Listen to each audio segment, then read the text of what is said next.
आदित्याय भास्कराय नमः।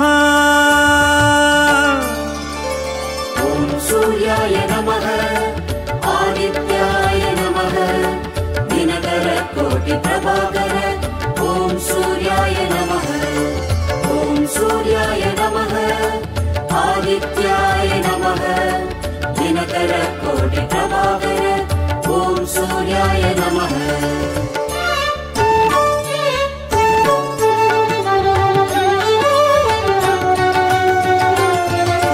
ततो युद्ध परिश्रान्तं समरे चिन्तया स्थितं रावणं चाग्रतो दृष्ट्वा युद्धाय समुपस्थितम्। ॐ सूर्याय नमः। ॐ सूर्याय नमः। ततो युद्ध परिश्रान्तं समरे चिन्तया स्थितं रावणं चाग्रतो दृष्ट्वा युद्धाय समुपस्थितं दैवतैश्च समागम्य द्रष्टुमभ्यागतो रणम् उपागम्य ब्रवीद्रामम् अगस्त्यो भगवान् ऋषिः। ॐ सूर्याय नमः आदित्याय नमः दिनकर कोटि प्रभाकर ॐ सूर्याय नमः। ॐ सूर्याय नमः आदित्याय नमः दिनकर कोटि प्रभाकर ॐ सूर्याय नमः।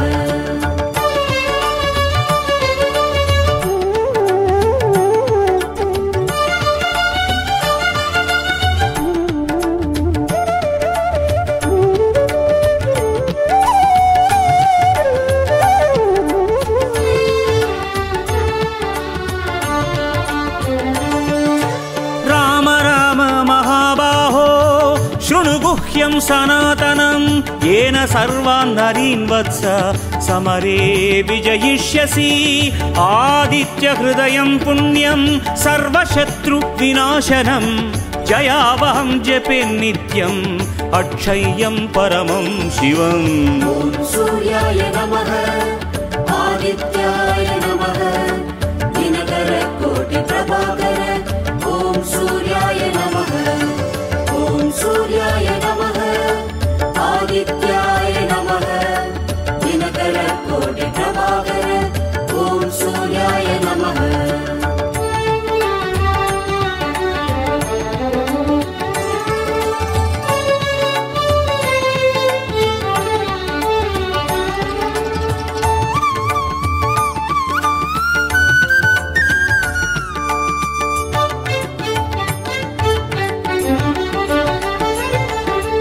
सर्वमङ्गलमाङ्गल्यं सर्वपापप्रणाशनं चिन्ताशोकप्रशमनम् आयुर्वर्धनमुत्तमं रश्मिमन्तं समुद्यन्तं देवासुरनमस्कृतं पूजयस्व विवस्वन्तं भास्करं भुवनेश्वरम्।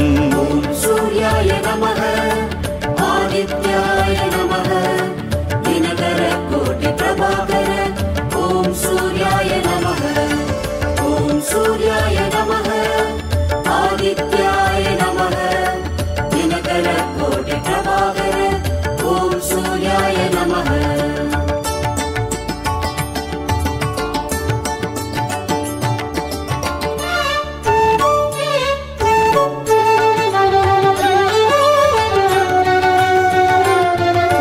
सर्वदेवात्मको केशः तेजस्वी रश्मिभावनः एष देवासुरगणान् लोकान् पाति गभस्तिभिः एष ब्रह्मा च विष्णुश्च शिवस्कन्दः प्रजापतिः महेन्द्रो धनदः कालो यमः सोमो ह्यपाम्पतिः।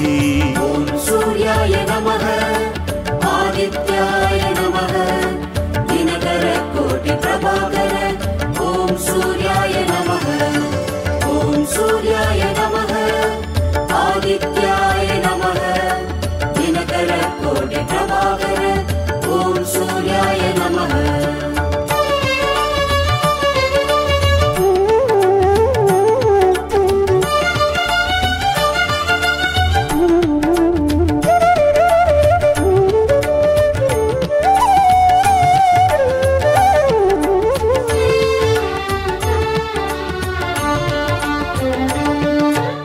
पितरो वसवः साध्याः यस्विनौ मरुतो मनुः वायुर्वह्निर्प्रजाप्राणः ऋतुकर्ता प्रभाकरः आदित्यः सविता सूर्यः खगः पूषा गभस्तिमान् सुवर्णसदृशो भानुर्हिरण्यरेता दिवाकरः ॐ सूर्याय नमः आदित्याय नमः दिनकरकोटिप्रभाकर ॐ सूर्याय नमः ॐ सूर्याय नमः आदित्याय नमः दिनकरकोटिप्रभाकर ॐ सूर्याय नमः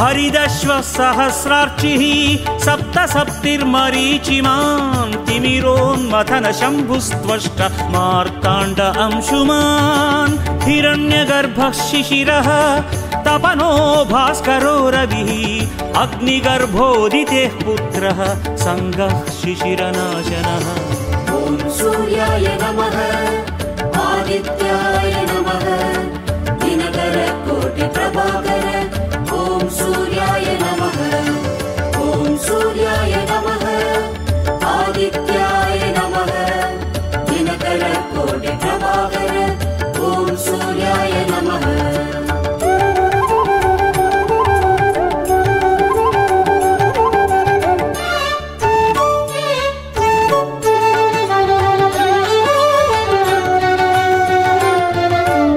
व्योमनाथस्तमो भेदी ऋग्यजुस्सामपारकः घनवृष्टिरपां मित्रो विन्ध्यवीधिप्रवङ्गमः आतपी मण्डली मृत्युर्पिङ्गळः सर्वतापनः कविर्विश्वो महातेजा रक्तः सर्वभवोद्भवः ॐ सूर्याय नमः आदित्याय नमः दिनकरकोटिप्रभाकर ॐ सूर्याय नमः ॐ सूर्याय नमः आदित्याय नमः दिनकरकोटिप्रभाकर ॐ सूर्याय नमः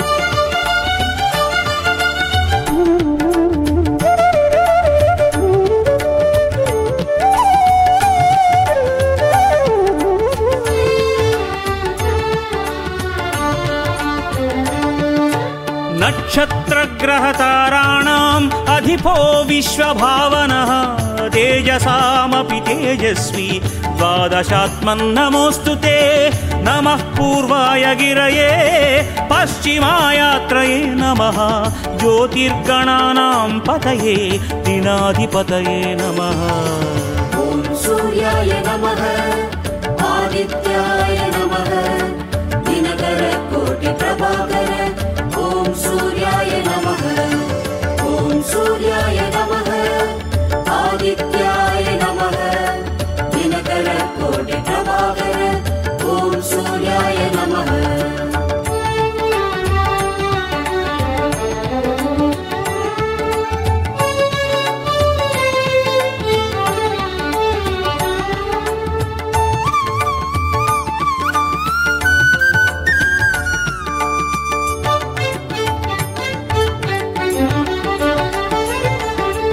जयाय जयभद्राय हर्यक्षाय नमो नमः नमो नमः सहस्रांशो आदित्याय नमो नमः नम उग्राय वीराय सारंगाय नमो नमः नमः पद्मप्रबोधाय मार्ताण्डाय नमो नमः ॐ सूर्याय नमः आदित्याय नमः दिनकरकोटिप्रभाकर ॐ सूर्याय नमः ॐ सूर्याय नमः आदित्याय नमः दिनकरकोटिप्रभाकर ॐ सूर्याय नमः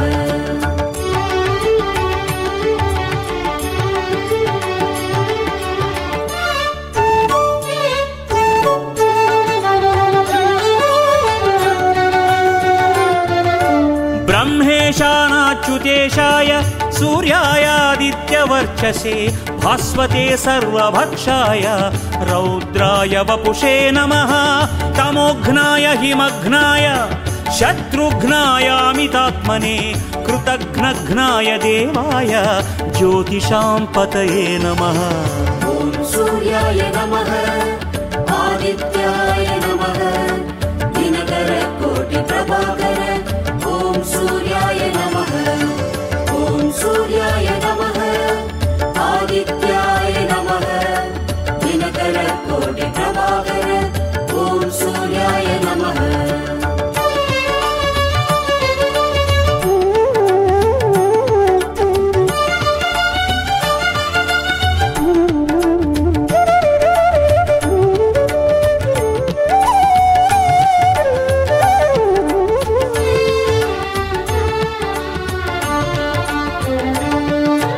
तप्तचामिकराभाय वह्नये विश्वकर्मणे नमस्तमोऽभिनिघ्नाय रुचये लोकसाक्षिणे नाशयत्येष वैभूतं तदेव सृजति प्रभुः पायत्येष तपत्येष वर्षत्येष गभस्तिभिः। ॐ सूर्याय नमः आदित्याय नमः दिनकर कोटि प्रभाकर ॐ सूर्याय नमः। ॐ सूर्याय नमः आदित्याय नमः दिनकर कोटि प्रभाकर ॐ सूर्याय नमः।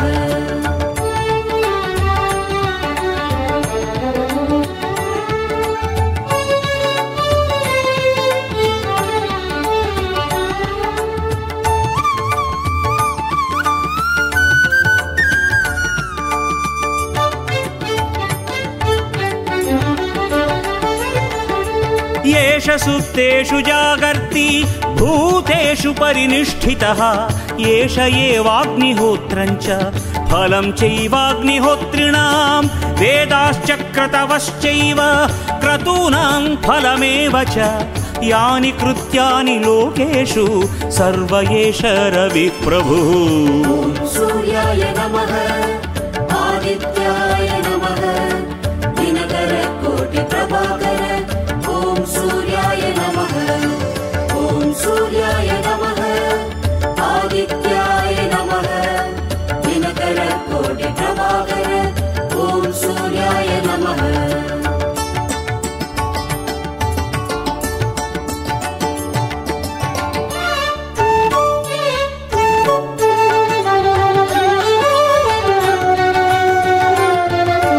येन मापत्सु कृच्छ्रेषु कान्तारेषु भयेषु च कीर्तयन् पुरुषः कश्चिन्नावसिदति राघव पूज्यस्वैनमेकाग्रो देवदेवं जगत्पतिम् एतत्त्रिगुणितं जत्वा युद्धेषु विजयिष्वसि।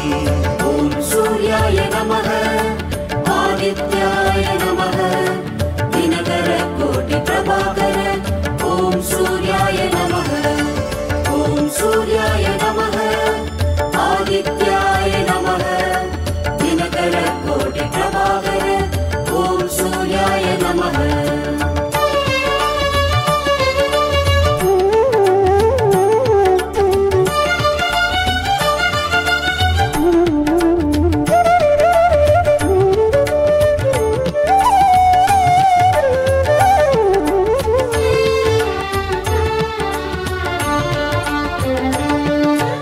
अस्मिन् क्षणे महाबाहो रावणं त्वं वधिष्यसि एवमुक्त्वा तदागस्त्यो जगाम च यथागतम् एतच्छ्रुत्वा महातेज नष्टशोको भवत्तदा धारयामास सुप्रीतो राघवः प्रयतात्मवान्। ॐ सूर्याय नमः आदित्याय नमः दिनकर कोटि प्रभाकर ॐ सूर्याय नमः।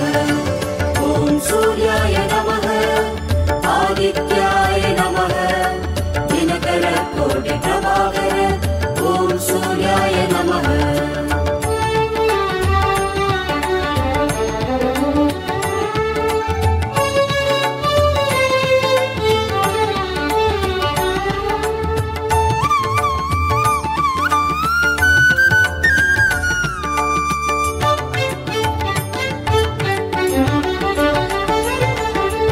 आदित्यं प्रेक्ष्य जप्त्वा तु परं हर्षम् अवाप्तवान् त्रिराचम्य शुचिर्भूत्वा धनुरादाय वीर्यवान् रावणं प्रेक्ष्य हृष्टात्मा युद्धाय समुपागमत् सर्वयत्नेन महतावधे तस्य धृतोऽभवत्। ॐ सूर्याय नमः आदित्याय नमः दिनकरकोटिप्रभाकर ॐ सूर्याय नमः ॐ सूर्याय नमः आदित्याय नमः दिनकरकोटिप्रभाकर ॐ सूर्याय नमः।